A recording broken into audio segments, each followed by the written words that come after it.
안녕하세요. 천안 아저씨예요. 저는 천안 지역에서 그 금주 클리닉에 대한 양형 자료 서류를 횟수로 12년째 써주고 있는 한의사인데, 이게 옛날에는 음주로 사고를 냈을 때 물론 이제 음주 폭행도 있겠지만 교통사고를 내거나 음주 단속에 걸렸을 때는 대개는 변호사님을 끼고 있었거든. 변호사님이 다 이렇게 해주시면은 그러면은 편했었는데, 요즘은 자기 혼자서 하려고 하시는 분들이 많아요. 아마도 추측하기로는 12년 전, 제가 처음 그 음주운전 양형자료를 써줬던 게 12년 전이니까 그때랑 지금이랑 비교했을 때 음주운전에 대한 벌금이 어마어마하게 차이가 나니까, 그러니까 변호사님한테 의뢰를 하기에는 좀 부담이 좀 심하게 되나, 그래서인가 싶어요. 그래서 요즘은 혼자서 재판을 준비하시는 분들이 많아요, 생각보다. 그래서 아니, 저야 상관없지, 뭐 변호사님을 뭐 하든지 말든지 나랑 뭔 상관이야, 나야 치료를 해주고 거기에 대해서 이제 서류를 써주고 이러면 되는 거니까. 근데 문제가, 변호사님이 보낼 때에는 다 적어줘요. 뭐 이런 거 무슨 서류를 떼와라, 뭐 기간은 어떻게 하고 뭐 프로그램은 어떻게 할지에 대해서 다 알려줘. 그렇게 오시는데, 그러니까 저는 거기서 맞춰가지고서 치료도 해주고, 거기서 대충 상황 봐가지고서 유리한 방향으로 해줄 수 있는 대로 해줄 수 있는데, 합법적으로. 근데 처음 오시는 분들은 정말 아무것도 모르고 오세요. 그러니까 내 친구의 사촌 형이 뭐 법무사인데 거기다 연락해가지고서 뭐 이렇게 어떻게 하면 되냐 물어보고, 그러고 혼자 오신다든지, 아니면은 한 3년 전에 내 친구가 음주 사고를 냈다는 걸 들었거든. 그 다음에 걔한테 물어보니까 뭐 여기 천안 아저씨 한의원에 가가지고서 다 했대.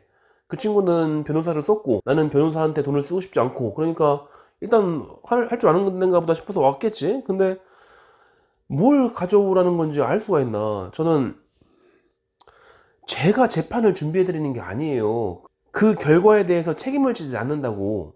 그런 거에 대해서 신경 쓰는 거는 변호사님이 하는 거고. 그래도 일단 금주 클리닉 관련해서 양형 자료로 쓸 수 있는 서류를 구하기 위해서 오긴 왔는데, 무슨 서류인지를 몰라가지고서 오히려 저한테 물어보시고 있는 분들이 많으니까 그 시간을 줄이기 위해서, 그리고 저뿐만 아니라 전국에 있는 수많은 금주 클리닉이 있겠죠. 거기 가가지고서 서류 얘기만 한참 하다가 끝날 수도 있잖아요. 그래서 대충 금주 클리닉 관련돼 있는 음주에 관련된 형사처분의 양형 자료에 대한 얘기를 할 거예요. 첫 번째, 진단서를 달라. 이거는 좀 심각한 거예요. 진단서는 보통은 달라고 안 하거든. 왜냐면은 음주에 대한 양형 자료로서 진단서가 필요한 건 되게 두 가지예요.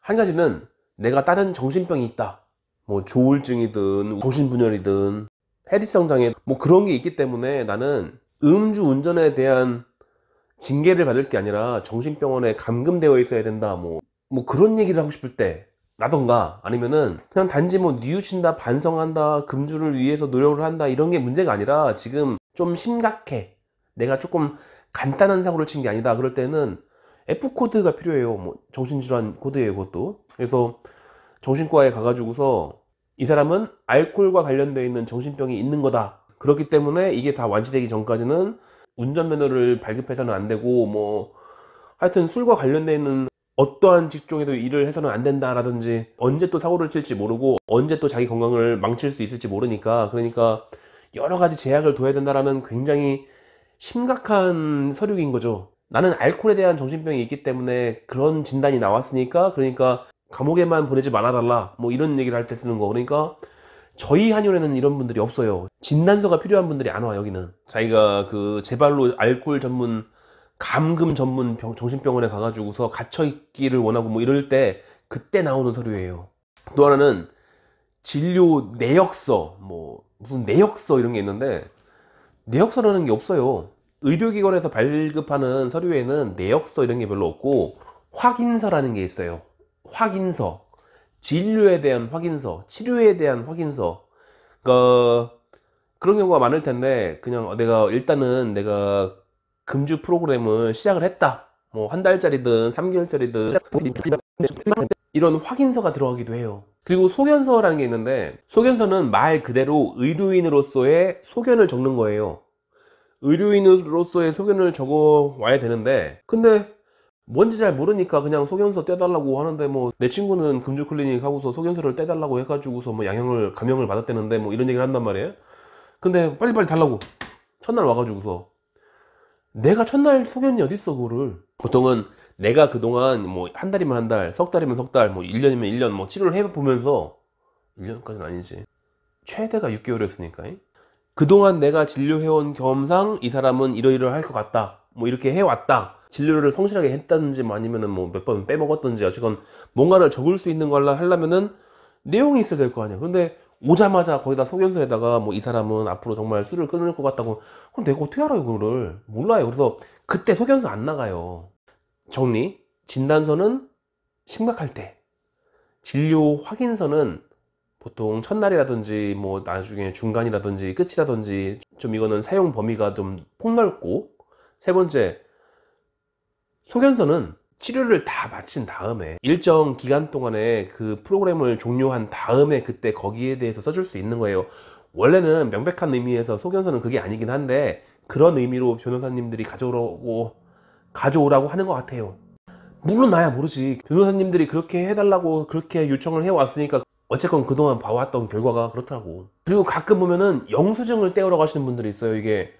진료 확인서를 이게 진료를 공짜로 받나 이런 것들을 할까봐 그런가? 최근에 종종 있었다고.